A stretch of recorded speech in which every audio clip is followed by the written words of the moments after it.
मुंबईतील उपोषणानंतर अंतरवाली सराटीमध्ये पोहोचताच मनोज जरांगेंचं भव्य स्वागत करण्यात आलं। आपल्या विरोधात बोलणाऱ्यांकडे दुर्लक्ष करा, जरांगेंनी मराठ्यांना हा सल्ला दिलाय।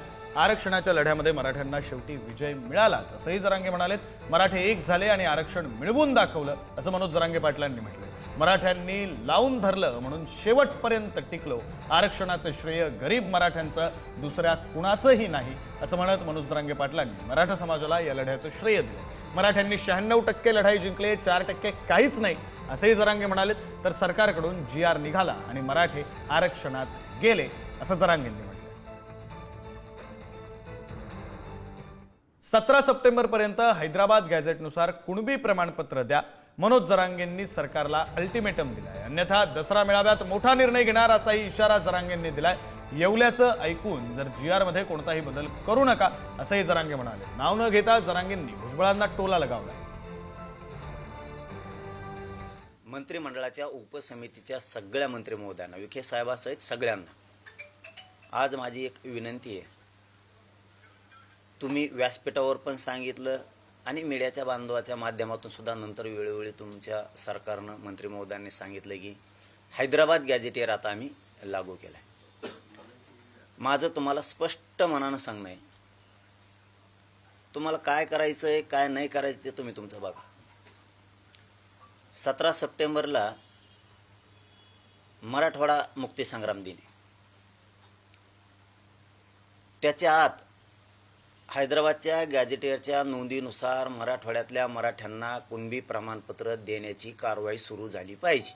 हैदराबाद गॅझेटियरमधल्या नोंदी आणि त्या नोंदीच्या आधारावर मराठ्यांना मराठवाड्यातल्या किंवा हैदराबाद स्टेट जिथपर्यंत होतं तिथपर्यंतच्या सगळ्या मराठ्यांना कुणबी प्रमाणपत्र द्यायचं काम 17 सप्टेंबरच्या आत सुरू झालं पाहिजे। नसता पुन्हा मला नाविलाजानं मोठा निर्णय घ्यावा लागणार आहे। वेळ आली तर आमच्या गावात आमच्या घरी यायचं, राजकीय नेत्याला आम्हाला बंद करावं लागेल हे मात्र लक्षात ठेवा। GR नुसार ज्या नोंदी आहेत हैदराबाद गॅझेटमध्ये त्याचे प्रमाणपत्र द्यायला सुरू करा। जर का थोडं इकडं तिकडं केलं ना रे बाबा, कोणाचं ऐकून, येवल्या फेवल्याचं कोणाचं ऐकून, GR मध्ये जर आमच्या काही शब्दात हेराफेरी जर काही केल्या, जर का काय झालं ते एक लक्षात ठेवा, 1994चा GR आम्ही सुद्धा चॅलेंज करणार आहेत आणि मान्य न्यायालयाला तो सुद्धा रद्द करावा लागणार। तुम्ही जर आमच्या मुळावर उठणार असला तर आम्ही सुद्धा तुमच्या मुळावर आता उठणार। एवढंच मला क्लिअर कट सांगायचं होतं। मराठा आरक्षण GR विरोधात छगन भुजबळ न्यायालयामध्ये जाणार आहेत। सरकारकडून भुजबळांची समजूत काढण्याचा प्रयत्न सुरू असल्याची माहिती आहे। सरकारच्या निर्णयावर छगन भुजबळ अजूनही नाराज आहेत। याच आठवड्यामध्ये उच्च न्यायालयात याचिका दाखल केली जाणार आहे। तर न्यायालयीन प्रक्रियेची जबाबदारी ही समीर भुजबळ सांभाळणार असल्याची माहिती आहे। माननीय राज्याचे मुख्यमंत्री देवेंद्रजी फडणवीस साहेबांचा एक महाराष्ट्रामध्ये जो कार्यक्रम झाला, त्या कार्यक्रमामध्ये माननीय मुख्यमंत्री महोदयांनी स्पष्ट केले की कोणाचंही कमी करून कोणाला जादा द्यायचं नसल्यामुळं ओबीसींवर कुठचाही अन्याय होणार नाही ही महायुतीच्या सरकारची भूमिका आहे।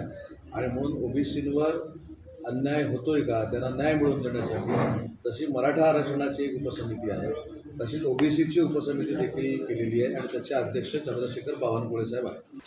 ओबीसी आरक्षणाच्या संदर्भामध्ये न्यायालयात कोर्टात जाण्याचे, हायकोर्ट किंवा सुप्रीम मध्ये जातील असं GR ला चॅलेंज करणार। बघा, छगन भुजबळ साहेब सरकारचा एक भाग आहे आणि सरकारने घेतलेल्या निर्णयाच्या विरुद्ध ते जर जात असतील तर सरकार याकडे लक्ष देईल। ती बैठक आधीच सांगितलं, ही बैठक ही बबनराव तायवाडे यांच्या आंदोलनाच्या संबंधाने आहे आणि परवा माझी जी बैठक आहे कॅबिनेट सब कमिटी, त्यामध्ये भुजबळ त्या सब कमिटीमध्ये आम्ही सर्व बोलणार आहोत। जरांगे पाटील सामाजिक कार्यकर्ते, त्यांनी एक आंदोलन उभं केलं, ते मुंबईपर्यंत पोहोचलं, लाखो लोक त्या आंदोलनामध्ये आले। याच्यामध्ये आपण जर बघितलं, हे आंदोलन होणार हे 3 महिने आधी सरकारला माहीत होतं। सरकारकडे होम डिपार्टमेंट असतं, महाराष्ट्रामध्ये काय मूवमेंट होतीये, कोण कुठं कोणाला भेटतंय, लोकांचं मत काय, याचा अंदाज हा होम डिपार्टमेंटला असतो। महाराष्ट्रामध्ये शांतता ठेवायची ही भूमिका सरकारची असली असती तर तिथं भुजबळ साहेबांना सुद्धा समितीमध्ये घेता आलं असतं. कारण का सत्ताधाऱ्यांची ती समिती आहे, पण त्यांना का बाहेर ठेवलं हे देवेंद्र फडणवीस साहेबांनाच माहिती आहे. आम्हाला त्यातलं काय घेणं देणं नाही. महाराष्ट्रामध्ये 12 जिल्ह्यांमधून संघर्ष यात्रा काढणार अशी घोषणा लक्ष्मण हाकेंनी केली. भाजपचा आमचा DNA ओबीसी आहे असं सांगून चालणार नाही, कृतीतून भाजपला ते दाखवावं लागेल असं हाकेंनी म्हटलं. भाजप सत्तेत आल्यापासून महामंडळांना पैसे देत नाही असा आरोप हाकेंनी केलाय. उद्धव ठाकरे ओबीसींच्या आरक्षणाबद्दल बोलत नाही, हाकेंनी ही टीका केली.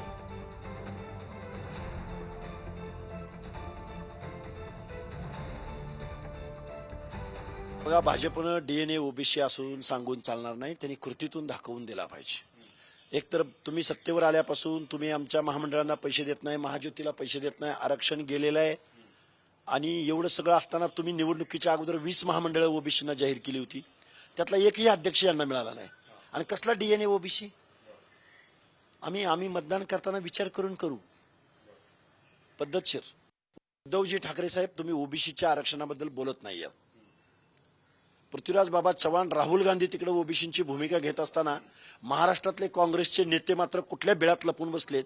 त्यांनी बाहेर यावं आणि कधी काळी काँग्रेसचा बेस वोटर असलेल्या ओबीसीच्या बाबतीत बोलावं, नाहीतर मंडलन कमंडलन ह्याच्या पलीकडे तुम्ही जात नाही.